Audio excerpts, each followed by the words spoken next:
এখন ইস্তাম্বুলে শনিবার ফিরবেন দেশে। মুক্তি পেতে সহযোগিতা করা আঙ্কারার প্রতি অন্তর্বর্তী সরকারের কৃতজ্ঞতা। এবং শান্তিতে নোবেল পেলেন ভেনেজুয়েলার বিরোধী দলীয় নেত্রী মারিয়া মাচাদো। গণতান্ত্রিক আন্দোলনে অবদানের স্বীকৃতি। পুরস্কার উৎসর্গ করলেন ডোনাল্ড ট্রাম্পকে।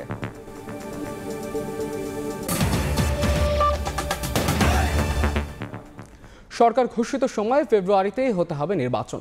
গণতন্ত্রের প্রয়োজনে আবারও রক্ত দিতে প্রস্তুত বিএনপি, এমন হুঁশিয়ারি দিয়েছেন দলটির মহাসচিব মির্জা ফখরুল ইসলাম আলমগীর। রাজধানীতে এক স্মরণ সভায় তিনি বলেন, একটি দল আমলাতন্ত্রকে নিজেদের পকেটে নেওয়ার চেষ্টা করছে। বিএনপি কারো মার্কায় বাধা না দিলেও ধানের শীষ নিয়ে কেন টানাটানি, এমন প্রশ্ন তুলে বিএনপি মহাসচিব বলেন, অপ্রতিরোধ্য হয় তাদেরকে ঠেকানোর চেষ্টা চলছে। এরশাদ বিরোধী আন্দোলনে শহীদ হন নাজির উদ্দিন জিহাদ। শুক্রবার সকালে দৈনিক বাংলার মোড়ে শহীদ জিহাদ স্মরণে নির্মিত স্মৃতিস্তম্ভে শ্রদ্ধা জানান 90-এর গণঅভ্যুত্থানের আন্দোলনকারী ছাত্র জনতা।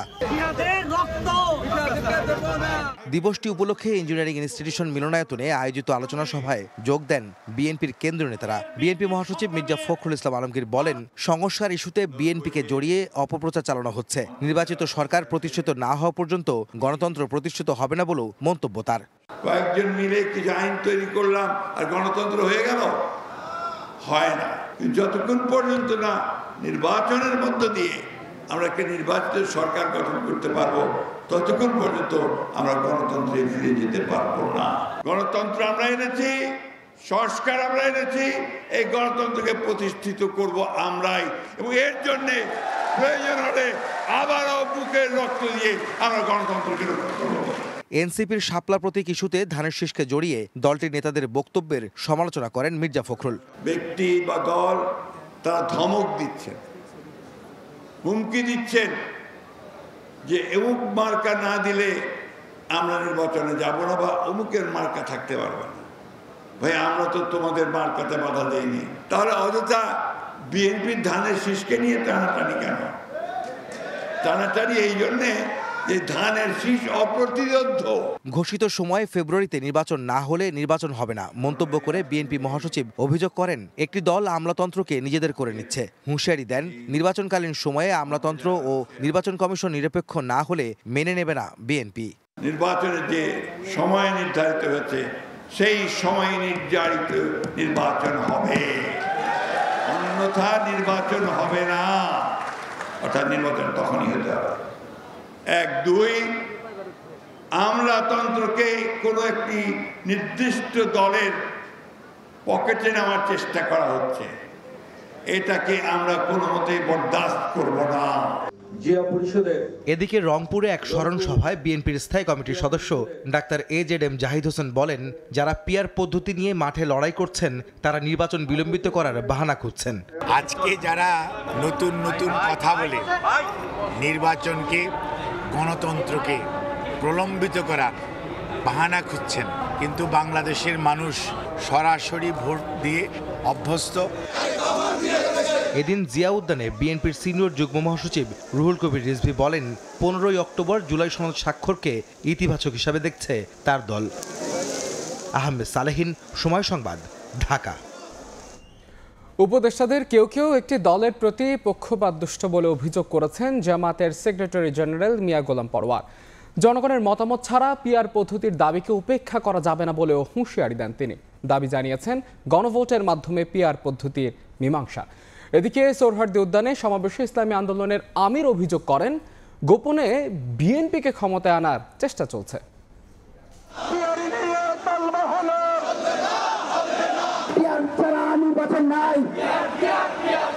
স্লোগান মিছিলে উত্তাল রাজপথ। পিআর পদ্ধতিতে নির্বাচন সহ বিভিন্ন দাবিতে আবারও মাঠে জামায়াত সহ ইসলামী দলগুলো।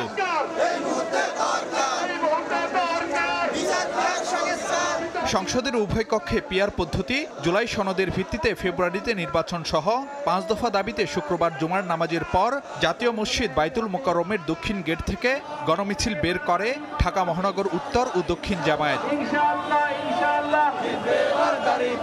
এর আগে বাইতুল মোকাররমের দক্ষিণ গেটে সংক্ষিপ্ত সমাবেশে জামায়াতের সেক্রেটারি জেনারেল বলেন, পিআর পদ্ধতিতে নির্বাচনের দাবির মীমাংসা করতে হবে গণভোটের মাধ্যমে। জনগণ যদি পিআরের পক্ষে মত দেয়, সকল দলকে সেটা মানতে হবে। যদি অধিকাংশ মানুষ পিআর পদ্ধতি না মানে, আমরা জামাত ইসলামী সে প্রস্তাব মেনে নেব, কিন্তু জাতির মতামত না নিয়ে পিআরকে উপেক্ষা করা যাবে না। কিছু উপদেষ্টা বিশেষ একটি দলের প্রতি পক্ষপাত দুষ্ট এমন অভিযোগ করে নির্বাচনে সবার সুযোগ নিশ্চিতের দাবি জানান জামায়াত নেতারা। উপদেষ্টাদের মধ্য থেকে অনেকের ভূমিকা এখনো জাতির সামনে প্রশ্নবিদ্ধ। কোন বিশেষ দলের প্রতি দুর্বল হয়ে কারো চাপে মাথা নত করে প্রশাসনে কোন দলের পছন্দের লোককে বেছে বেছে পদায়ন করে নির্বাচনকে প্রভাবিত করার অপচেষ্টা অব্যাহত আছে। নির্বাচনের আগে গণভোটের মাধ্যমে জুলাই সনদের আইনি ভিত্তি সহ 5 দফা দাবিতে রাজধানীতে বিক্ষোভ মিছিল করে বাংলাদেশ খেলাফত মজলিস। একটা যৌক্তিক সময় হাতে রেখে গণভোটের মাধ্যমে জুলাই সনদকে গণভিত্তি এবং রাষ্ট্রীয় আইনি ভিত্তি প্রদান করতে হবে। সেই জুলাই সনদের ভিত্তিতেই ত্রয়োদশ জাতীয় সংসদ নির্বাচন অনুষ্ঠিত হতে হবে। এদিকে রাজধানীর সোহরাওয়ার্দী উদ্যানে আয়োজিত সমাবেশে ইসলামী আন্দোলন বাংলাদেশের আমির অভিযোগ করেন, কৌশলে বিএনপিকে ক্ষমতায় আনার চেষ্টা চলছে। আপনারা গোপনে কৌশলে বিএনপির ভাগসে বুক ঢুকাবেন, এটা কিন্তু জাতি বুঝে গেছে। বাংলাদেশের মধ্যে ইসলামের পতাকা আজকে সংসদের মধ্যে উড্ডীন করতে হবে। ইসলামী দলগুলোর নেতারা বলেন, ভোটে অনিয়ম বন্ধে আগামী নির্বাচন হতে হবে পিআর পদ্ধতিতে। ফারুক ভিয়া, রবিন, সময় সংবাদ, ঢাকা। কোনো হুমকিকে ভয় করে না জামাত। সব দেশের সঙ্গে বন্ধুত্বপূর্ণ সম্পর্ক থাকবে, কোনো দেশের একক আধিপত্য থাকবে না বলে জানিয়েছেন বাংলাদেশ জামাত ইসলামের আমির ডাক্তার শফিকুর রহমান। সন্ধ্যায় রাজধানীর তালতলা হালিম ফাউন্ডেশনে কাফরুল দক্ষিণ থানা জামাত ইসলামের আয়োজিত মতবিনিময় সভায় এসব কথা বলেন তিনি। বলেন, জামাত সরকার গঠন করলে অর্থনৈতিক খাতে লুটপাট আর অনিয়ম রোধ করে শৃঙ্খলা আনা হবে, কেউ কোনো চাঁদাবাজির সুযোগ পাবে না। এছাড়া নির্বাচন সুষ্ঠু হওয়ার ক্ষেত্রে কেউ বাধা দিলে তাকে শক্ত হাতে প্রতিহত করা হবে বলেও জানান জামাতের আমির।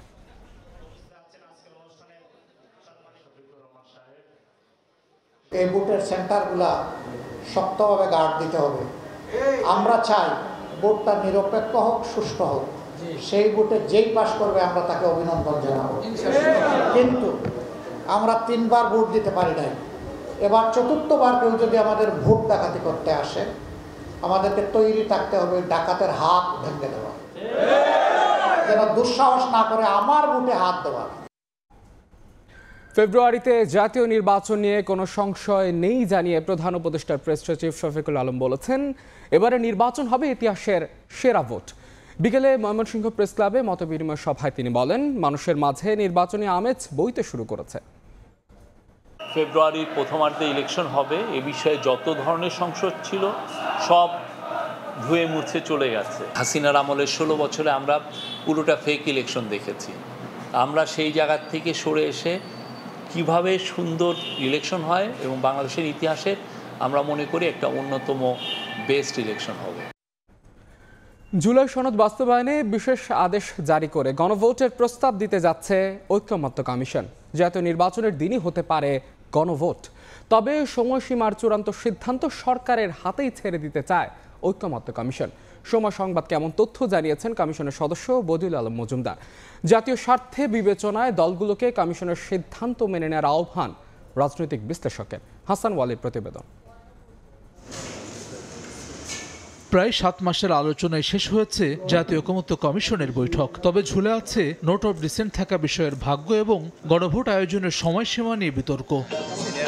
এরই মধ্যে 15 অক্টোবর জাতীয় সংসদ ভবনের দক্ষিণ প্লাজায় জুলাই সনদে স্বাক্ষর অনুষ্ঠান করার কথা জানিয়েছে কমিশন। তবে তার আগে চূড়ান্ত করতে হবে সনদ। এক্ষেত্রে মোটা দাগে 2 ভাগে বিভক্ত দলগুলো। বিশেষ আদেশ জারি করে নির্বাচনের আগে গণভোটের পক্ষে অবস্থান নিয়েছে জামায়াত, এনসিপি সহ কয়েকটি দল। অন্যদিকে বিশেষ আদেশে আপত্তি জানিয়েছে বিএনপি। বাস্তবায়ন প্রক্রিয়া নিয়ে রাজনৈতিক দলগুলোর সঙ্গে বৈঠকের পাশাপাশি বিশেষজ্ঞদের সঙ্গে ধারাবাহিক বৈঠক করেছে কমিশন। দলগুলোর ঐক্য না হওয়ায় বিশেষজ্ঞ প্যানেল যে মতামত দিয়েছে সেটি ভিত্তি ধরছে কমিশন। কমিশনের সদস্য বদিউল আলম মজুমদার বলছেন, গণভোটে থাকবে শুধুমাত্র সংবিধান সংশ্লিষ্ট বিষয়। ঐকমত্য তৈরি হওয়া এবং অনৈক্য থাকা বিষয় নিয়ে হবে দুইটি প্যাকেজ। একটা প্যাকেজ হবে যেগুলোতে ডিসেন্ট নাই, যেগুলোতে মত পার্থক্য না, আর একটা হবে যেগুলোতে মত পার্থক্য আছে। তো এবং ভোটারদের সুযোগ হবে হ্যাঁ কিংবা না উত্তর দেওয়ার। সবগুলো যদি বাস্তবায়িত না হয় তাহলে অবশ্যই যে আইনি, প্রাতিষ্ঠানিক এবং কাঠামোগত সংস্কার, সব সংস্কারগুলো হবে না। যে কাঙ্ক্ষিত লক্ষ্যে পৌঁছতে চাই সে ব্যাপারেও কিছুটা সন্দেহ থেকে যাবে। জাতীয় স্বার্থ বিবেচনায় দলগুলোকে কমিশনের সিদ্ধান্ত মেনে নেওয়ার আহ্বান এই রাজনৈতিক বিশ্লেষকের। অস্থিরতায় নির্বাচন বাধাগ্রস্ত হলে দেশ দীর্ঘমেয়াদের সংকটের মধ্যে পড়বে বলে শঙ্কা তার। যাতে জাতীয় নির্বাচনও বাধাগ্রস্ত না হয় এবং এই গণভোটটি আয়োজনের ক্ষেত্রেও যেন কোনো রকমের অসুবিধা না হয়, সেটির ব্যাপারে রাজনৈতিক দলগুলোর মধ্যে একটা ঐক্যমত্য হওয়া দরকার। রাষ্ট্রের বিভিন্ন খাতে মৌলিক সংস্কারে 3 দফায় রাজনৈতিক দলগুলোর সঙ্গে 72টি বৈঠক করে জাতীয় ঐকমত্য কমিশন। হাসান ওয়ালি, সময় সংবাদ, ঢাকা। দেশ থেকে পাচার হওয়া 28 লাখ কোটি টাকা উদ্ধারে তৎপর অন্তর্বর্তী সরকার। দুদক সহ সংশ্লিষ্ট প্রতিষ্ঠানগুলো অর্থের গন্তব্য ও পাচারকারীদের শনাক্তে যৌথ টাস্কফোর্স, রেড নোটিশ ও চিঠি পাঠানোর মতো পদক্ষেপ নিচ্ছে। বিশেষজ্ঞরা বলছেন, অতীতের যে কোনো সময়ের চেয়ে এবার সংস্থাগুলো বেশ সক্রিয়। তবে তাদের মতে আন্তর্জাতিক সমঝোতা ও দ্রুত আদালতের রায় না হলে অর্থ ফেরানোর উদ্যোগ কাগজে কলমে সীমাবদ্ধ থাকবে। তাসলিম তৌহিদের প্রতিবেদন। গণ অভ্যুত্থানে শেখ হাসিনা সরকার পতনের পর 2024 সালের ডিসেম্বরে দুর্নীতির শ্বেতপত্র প্রকাশ করে অন্তর্বর্তী সরকার, যেখানে উঠে আসে আওয়ামী আমলের 14 বছরে 28 লাখ কোটি টাকা বিদেশে পাচারের তথ্য। শেখ হাসিনা পরিবার, বসুন্ধরা গ্রুপ, এস আলম সহ 10 ব্যবসায়ী গ্রুপের সম্পদ খুঁজতে দুদক সহ সংশ্লিষ্ট প্রতিষ্ঠানের সমন্বয়ে টাস্কফোর্স কাজ করছে। বিএফআইইউ এর তথ্য বলছে, ইতোমধ্যে 57,000 কোটি টাকার বেশি সম্পদ জব্দ করা হয়েছে। আর দুদক গেল 9 মাসে প্রায় 425 কোটি 92 লাখ টাকা জব্দের আদেশ পেয়েছে আদালত থেকে। অর্থ পুনরুদ্ধারের জন্য দুর্নীতি দমন কমিশন, বাংলাদেশ ব্যাংক সহ সরকারের আরও অন্যান্য সংস্থা সবাই আমরা একসাথে সবাই চেষ্টা করছি। সুপ্রিম কোর্টের এক আইনজীবী বলছেন, দুর্নীতিবাজরা দ্রুত অর্থ সরিয়ে ফেলে, তাই সাময়িক জব্দ নয়, বিদেশি দেশকে বোঝাতে দরকার আদালতের রায়। Investigation as early as possible শেষ করে দেওয়া, ট্রায়াল স্টার্ট করে দেওয়া, ট্রায়াল কনক্লুড করে দেওয়া, এটা টাইম ফ্রেম করে দেওয়া 6 মাস 1 বছরের মধ্যে পুরোটা শেষ করতে হবে। তাহলে টাকার ফর্মটা র্যাপিডলি আর চেঞ্জ হতে পারতেছে। অর্থনীতি বিশ্লেষকের মতে, অর্থ ফেরাতে আন্তর্জাতিক যোগাযোগ বাড়ানো ও পরবর্তী সরকারকেও তা অব্যাহত রাখা জরুরি। নেগোসিয়েশন করলে যেটা হবে যে কনসার্ন কান্ট্রিতে যে দেশে টাকা পাচার করা হয়েছে সেই দেশের আইনটাকে তারা আবার রিফর্ম করবে, তাই না? এটা নেগোসিয়েশনের মাধ্যম দিয়ে সম্ভব। সম্পদ জব্দের আদেশে যুক্তরাজ্য ইতোমধ্যে সাবেক ভূমিমন্ত্রী সাইফুজ্জামান জাবেদের সম্পদ জব্দ করেছে। তাসলিম তৌহিদ, সময় সংবাদ, ঢাকা। ইসরায়েলের কারাগার থেকে মুক্ত বাংলাদেশি আলোকচিত্রী শহীদুল আলম এখন তুরস্কে আছেন। শনিবার দেশে ফিরবেন তিনি। তুরস্কের সহায়তায় ইসরায়েলের কারাগার থেকে মুক্ত হন তিনি। বিকেলে প্রধান উপদেষ্টার ভেরিফাইড ফেসবুক পেজে দেয়া এক পোস্টে এ তথ্য জানানো হয়। পোস্টে প্রধান উপদেষ্টা অধ্যাপক মোহাম্মদ ইউনুস শহীদুল আলমের মুক্তি ও ইসরায়েল থেকে তার প্রত্যাবাসনে সহযোগিতা করার জন্য তুরস্কের প্রেসিডেন্ট রিসেপ তাইয়েপ এরদোয়ানকে ধন্যবাদ জানান। Free Palestine. Free Palestine. Free Palestine. Free Palestine. Free Palestine. নড়াইলে বাস ট্রাক মুখোমুখি সংঘর্ষ হয়েছে, এতে আহত হয়েছেন নারী, শিশু সহ 15 জন। বিকেলে নড়াইল যশোর মহাসড়কের তুলারামপুর হাইওয়ে থানার সামনে এই দুর্ঘটনা ঘটে। প্রত্যক্ষদর্শীরা জানান, যশোরগামী বাসটির সঙ্গে মুখোমুখি সংঘর্ষ হয় বেনাপোল থেকে ছেড়ে যাওয়া ঢাকাগামী পণ্য বোঝায় বিআরটিসির একটি ট্রাকের। দুমড়ে মুচড়ে যায় যান দুটি। বাসটি মহাসড়ক থেকে ছিটকে পড়ে পাশের পুকুরে। প্রাথমিকভাবে আটকা পড়া যাত্রীদের উদ্ধার শুরু করেন স্থানীয়রা। খবর পেয়ে ঘটনাস্থলে পৌঁছে আহত বাস যাত্রীদের সদর হাসপাতালে পাঠায় হাইওয়ে থানা পুলিশ ও ফায়ার সার্ভিস। দুর্ঘটনায় আহত 2 জনকে উন্নত চিকিৎসার জন্য পাঠানো হয়েছে খুলনা।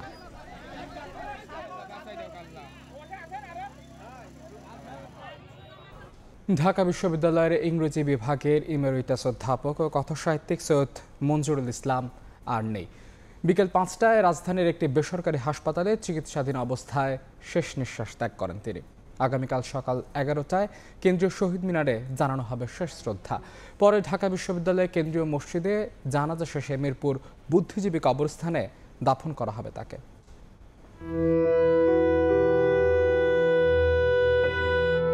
সৈয়দ মঞ্জুরুল ইসলাম, যার রয়েছে বহু পরিচয়। কথাসাহিত্যিক, প্রাবন্ধিক ও চিত্র সমালোচক এই অধ্যাপকের হাত ধরেই বাংলাদেশের উত্তরাধুনিক লেখার ধারার প্রচলন শুরু হয়। দীর্ঘদিন ধরে শিক্ষকতা করে গেছেন ঢাকা বিশ্ববিদ্যালয়ের ইংরেজি বিভাগে। এমিরেটস অধ্যাপক হিসেবে অবসর নিয়ে পরবর্তীতে শিক্ষক হিসেবে নিযুক্ত ছিলেন ইউল্যাব বিশ্ববিদ্যালয়। মৃত্যুর আগ পর্যন্ত তিনি ছিলেন কর্মচঞ্চল।